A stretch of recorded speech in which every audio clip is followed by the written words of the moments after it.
Now here's what would be pitiful if your income grew and you didn't grow. Because here's what usually happens. If your income takes some jumps, it's best that you grow quickly up to where your income is. Why?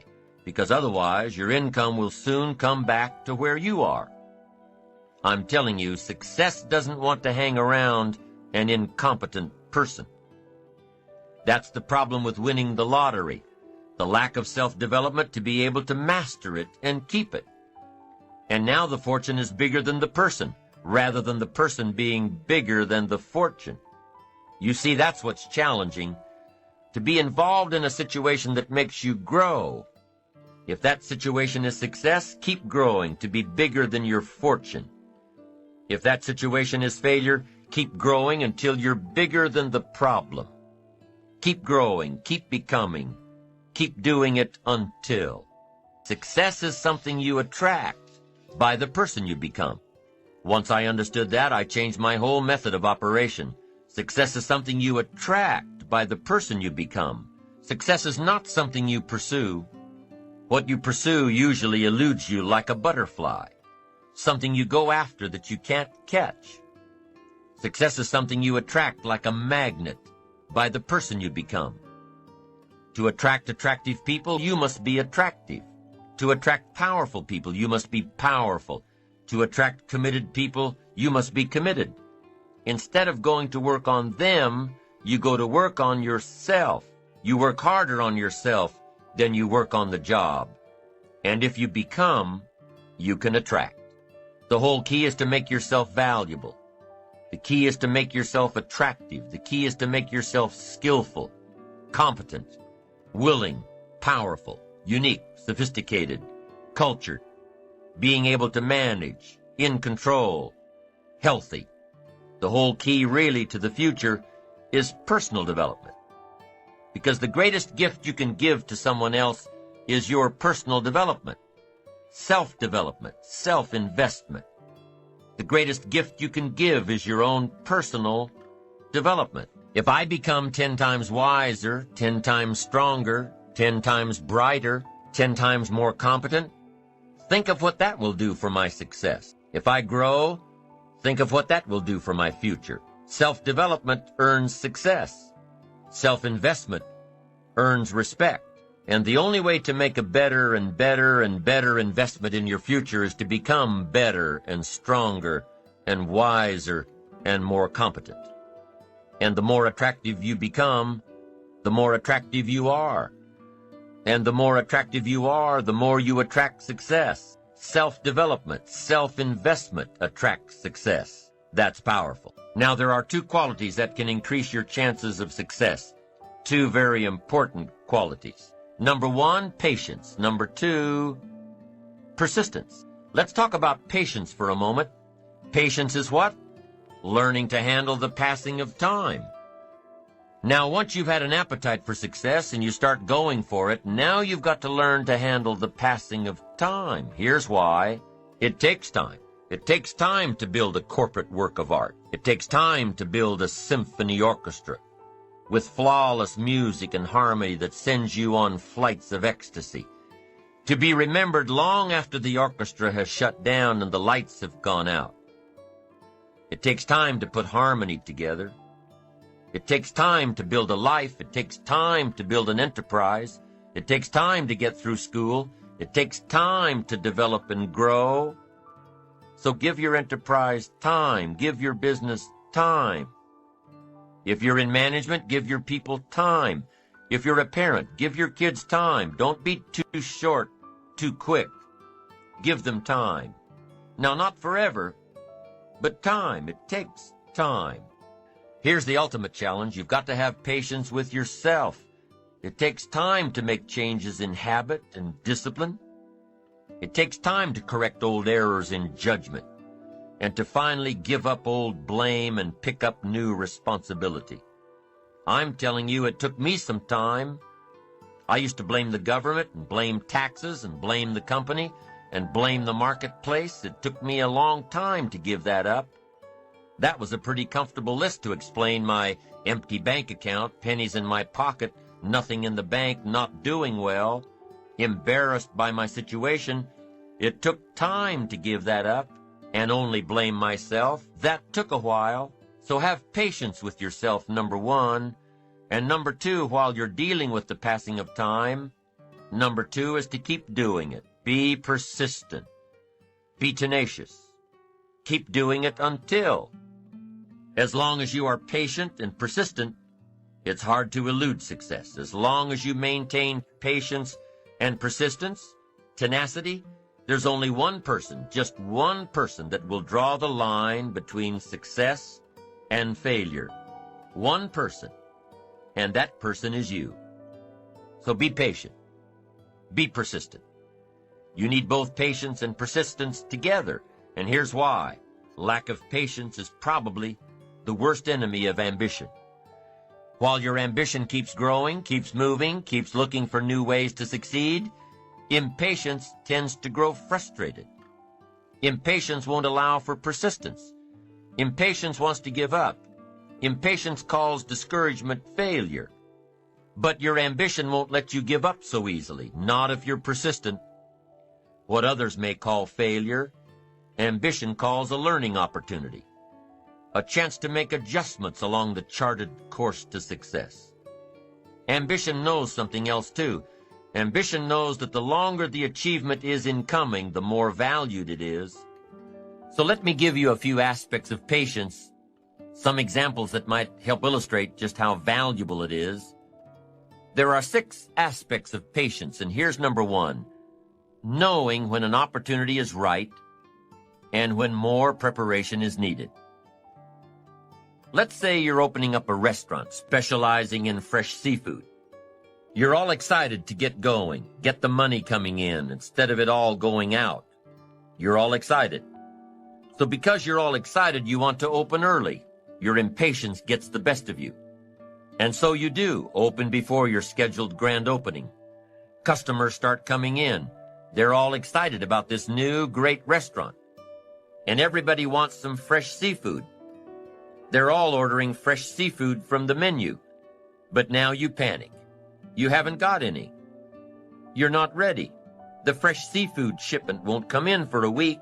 Impatience has just killed the restaurant.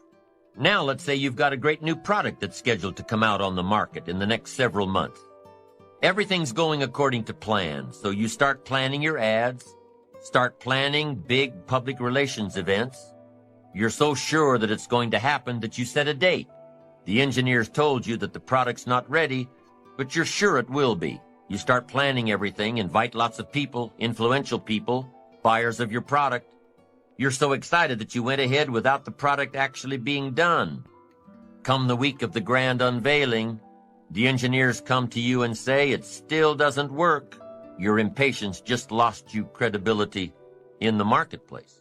That's number 1. Be patient in knowing the difference between when the opportunity is right and when more work needs to be done. Here's number 2. Remain alert, even if opportunity doesn't come right away. Make sure that your patience allows you to keep your eyes open and ready for opportunity. Keep looking. Be patient. Number 3, keep preparing for opportunities, even if there's a delay. Even if things aren't going just the way you think they should, keep your disappointments at bay and keep getting ready for opportunities. Be prepared. Always be prepared. Don't let impatience allow you to give up. Number 4 in patience. Take the little setbacks in stride. Take the little successes in stride. Don't let small disappointments discourage you. Don't let the little successes delude you.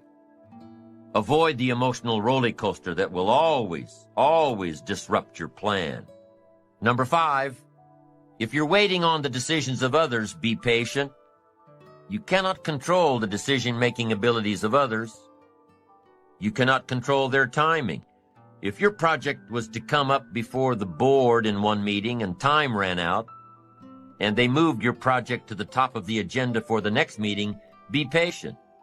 Don't be frustrated about what you have no control over. And number 6, take a vacation from your ambition. If you've been working day after day, week after week, month after month without a break, take a vacation from your ambition. The patient person, secure in their ambition, knows that the drive and ambition will still be there, even after some time off. As a matter of fact, with some time off, the ambition will have a stronger pull than ever when you come back to it. Persistence is patience in action. Persistence is creative, always looking for new opportunities. Persistence is courageous. It doesn't give in to fear. Persistence is hopeful. It doesn't let discouragement through the door. Persistence is positive. It keeps you on track with your plans and your goals. And the last thing that persistence is cheerful. Not gloomy, cheerful. Time is the mightiest force in the world, or even in the universe. Why would you ever choose to fight time when you could have time on your side? Who wouldn't want to harness the great river of time that flows through all of life? Why wouldn't you want to use the power of time to generate power in every area of your existence? To turn the turbines of your hopes and dreams, to charge your every aspiration with lightning bolts of electricity? Well, there is only one way to make time work for you, not against you. And that's with patience. True patience is more than just a waiting game. Patience doesn't mean you sit around hoping for something to happen. Patience is not a passive quality. Don't concentrate on things you can't influence. Instead, focus on things you can control.